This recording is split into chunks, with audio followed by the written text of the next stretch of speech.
മൂന്നാം ക്ലാസ്സിൽ പഠിക്കുമ്പോഴേ അതിനുള്ള തുടങ്ങി. ആഗ്രഹങ്ങളെ സ്വപ്നങ്ങളിൽ ഒതുക്കാൻ അറ്റമില്ലാത്ത നൂൽത്തിയ പട്ടം പോലെ ആകാശത്തിന്റെ അനന്തതയിലേക്ക് ആ സ്വപ്നങ്ങളെ പറത്തിവിട്ടു. 10ാം ക്ലാസ്സിൽ പഠിക്കുമ്പോൾ കൂട്ടുകാരനുമൊത്ത് ടൂർ പാക്കേജ് പ്രോഗ്രാമുകൾ തുടങ്ങി. ബാല്യത്തിന്റെ ചാബല്യമെന്ന് പറഞ്ഞു പരിഹരിച്ചവരെ അവൻ അവഗണിച്ചു. വിശ്വസിച്ചവർക്ക് അത്ഭുതങ്ങൾ കാട്ടിക്കൊടുത്തു. വണ്ടിഭ്രാന്തിലും വണ്ടിപ്പണിയിലും വണ്ടറടിച്ചിരുന്ന അവൻ +2 കഴിഞ്ഞയുടൻ യന്ത്രങ്ങളുടെ പോളിടെക്നിക് പഠിക്കാൻ ഓട്ടോമൊബൈൽ ITIക്ക് ചേർന്നു. പഠനശേഷം KTM ഷോയിലെ സർവീസ് സെന്ററിൽ ജോലി ചെയ്തു. കഷ്ടപ്പാടും കഠിനാധ്വാനവും കൈപ്പേറിയ സാഹചര്യങ്ങളെ പോലും അവൻ മധുരമുള്ളതാക്കി. വണ്ടിപ്പണിയിലെ ആദ്യ പാഠങ്ങൾ പഠിച്ച് ആ ജോലി വിട്ട് സ്വന്തമായി ഒരു വർക്ക്ഷോപ്പ് തുടങ്ങി. അവിടുന്നുള്ള വരുമാനം അവന്റെ ബസ് എന്ന സ്വപ്നം എത്തിപ്പിടിക്കാനുള്ള ചവിട്ടുപടിയായി. റെന്റേ കാർ ബിസിനസും ക്ലിക്കായപ്പോൾ സ്വന്തമായ ഒരു ബസ് വാങ്ങാനുള്ള അന്വേഷണത്തിലായി. ഒടുവിൽ അവൻ 2013 മോഡൽ ബസ് വാങ്ങി. പഴയ വണ്ടി ആയതുകൊണ്ട് ഓട്ടം കുറഞ്ഞപ്പോൾ പുതുക്കി പണിത് നിരത്തിലിറക്കി. പിന്നീട് അങ്ങോട്ട് അവന് തിരിഞ്ഞു നോക്കേണ്ടി വന്നിട്ടില്ല. വീട്ടുകാർക്ക് പോലും വിശ്വാസമില്ലാതിരുന്ന ബിസിനസ്സിൽ തന്റെ 21ാം വയസ്സിൽ തന്നെ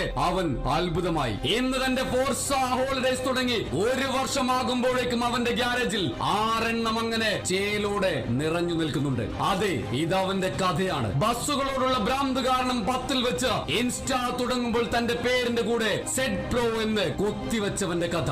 ആൽഫിൻ ജോബിയുടെ കഥ.